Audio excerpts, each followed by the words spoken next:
Role.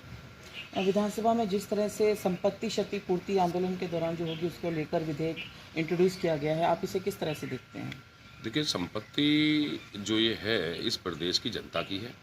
इस प्रदेश के पौने 3 करोड़ लोगों की है।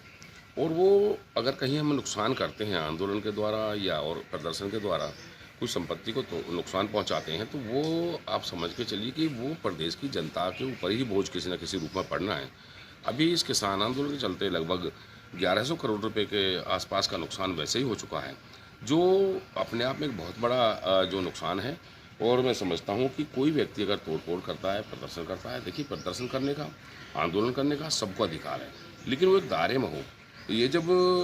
तोड़-फोड़ या संपत्ति को नुकसान पहुँचाने जैसी बातें होंगी, तो वो प्रदेश की जनता पर ही कहीं न कहीं बोझ पड़ेगा, चाहे टैक्स के रूप में, चाहे अन्य रूप में। तो मैं समझता हूँ कि इस प्रकार की चीज़ों को रोकने के लिए ये जो कानून और प्रस्ताव माननीय मुख्यमंत्री मनोहर लाल जी द्वारा इस सदन में लाया गया है, वो अपने आप में एक बड़ी बात है, क्योंकि उनको इस प्रदेश की जनता की, प्रदेश के पैसे की चिंता है। इससे पहले कभी किसी ने इस तरह की चिंता नहीं की, क्योंकि ये जनता द्वारा जनता के लिए चुनी हुई सरकार है, तो निश्चित तौर पर जनता का भला कैसे हो, जनता की भलाई किसमें है, वो सरकार को सोचना है।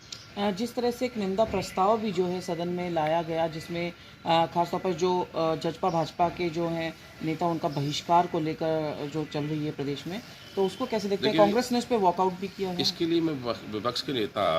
भूपेंद्र हुड्डा साहब का भी धन्यवाद करता हूँ कि उन्होंने माननीय मुख्यमंत्री द्वारा लाए हुए इस प्रस्ताव पर जब चर्चा के दौरान कहा कि भाई हम भी चाहते हैं कि किसी प्रकार की ना तो हम उसमें शामिल हैं और ना ही लोकतंत्र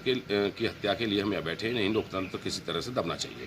तो ये गलत है, निंदनीय है कि किसी भी नुमाइंदे को इस तरह, क्योंकि जो कहीं ना कहीं पार्टी के विपक्ष की पार्टी के जो कार्यकर्ता हैं वो इस आंदोलन को उकसाने का काम कर रहे हैं, और ऐसी चीज़ों को उकसाया ना जाए, समझाया जाए। अगर कुछ चीज़ गलत है, कहीं अमेंडमेंट की जरूरत है, तो सरकार करेगी, केंद्र सरकार करेगी। माननीय सुप्रीम कोर्ट ने कानूनों पर जब 1.5 साल के लिए रोक लगा दी, तो मैं समझता हूँ कि इस तरह की जो बातें हैं वो लोकतंत्र के लिए अपने आप में खतरा है, तो उसका निंदा प्रस्ताव माननीय मुख्यमंत्री सदन में लेके आए, जिसे सर्वसम्मति से पास कर दिया गया। आपके हलके में किसानों द्वारा मिट्टी जो है उसको धोने को लेकर आपने पटल पर एक सवाल रखा, क्योंकि वो कहीं ना कहीं अवैध माइनिंग वाले उसमें शिकार हो जाते थे कानून देखिए, में। ये पूरे हरियाणा का मसला है, हरियाणा प्रदेश के लोगों का, किसानों का मसला है कि कई बार अपने निजी कार्य हेतु ईंट भट्टों पर या कोई छोटा मोटा व्यापार